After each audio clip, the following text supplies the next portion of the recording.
Ninaomba na ninamzungumzisha Mungu kwa habari ya watu wangu na vitu vyangu, ninaiombea nchi yako. Na ghafla nikaona kuna roho inaachiliwa. Mungu akaniambia, nabii, tazama, hiki ni kitu ambacho kinaenda kuikumba taifa lako siku za usoni. Waambie watu wako wa rika zote, waambie vijana, waambie wazee, waambie waliooa na ambao hawajaoa na ambao hawajaolewa. Ili leo nilikuwa nikitazama, ilikuwa inazunguka kwa kasi, lakini ni ndani ya taifa langu, lakini nikaiona ikispeed, lakini moja kwa moja Mungu ameniambia nizungumze. Ndio maana nazungumza kwa Kiswahili kwa watu wa taifa langu. Na hii roho kuiangalia ni roho ya nini? Ni roho ya HIV, ni roho ya ukimwi. Mungu akaniambia kumekuwa kuna maambukizi ya ajabu ya HIV. Watu wengi watajikuta ni wahanga wa magonjwa ya HIV. Ni mpango wa shetani kabisa kuspidi kutoka kwa mtu mmoja kupeleka kwa mtu. Ni roho itawavamia wamama, ni roho itawavamia wababa, ni roho itawavamia watu walioko kwenye ndoa na wasiokuwepo kwenye ndoa. Utashangaa kwa namna moja ama nyingine, ukimwi unaanza kuspidi kwenye maisha ya watu. Ukimwi ndani ya Tanzania. Takwimu zikaenda zinaongezeka kwa maambukizi ya ukimwi.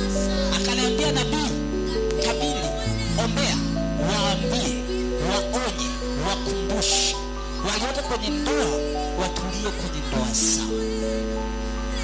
Walioko kwenye mahusiano wawe waaminifu, wakae kwenye mahusiano waaminifu.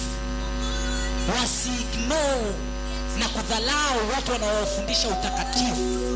Wasi-ignore na kuwachukia watu ambao wanawakataza uzinzi, watu wanawakataza uasherati, watu wanawakataza mahusiano ya mapema, mahusiano yasiokuwa na afya. Wasiwakatae, kwa sababu ukimwi itakuwa ni changa. Familia zitakuwa zikililia watoto wao wakiwa ni waasilika. Taifa litakuwa linapoteza nguvu kazi.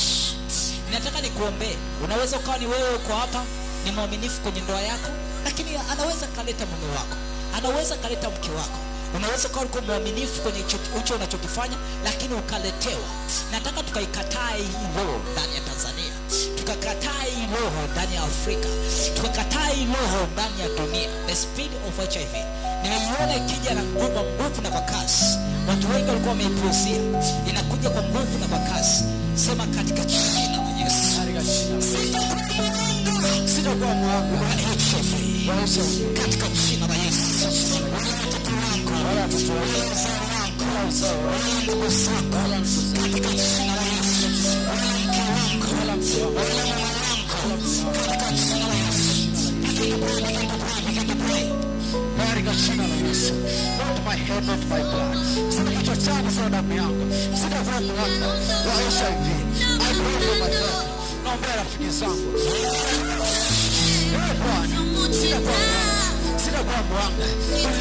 Kuwa wanafamilia wa Jesus Embassy, tafadhali subscribe kwenye alama hiyo nyekundu, gusa, alafu bonyeza pia alama hiyo ya kengele ili kuwa wa kwanza kupata video hizi za mafundisho ya Mungu.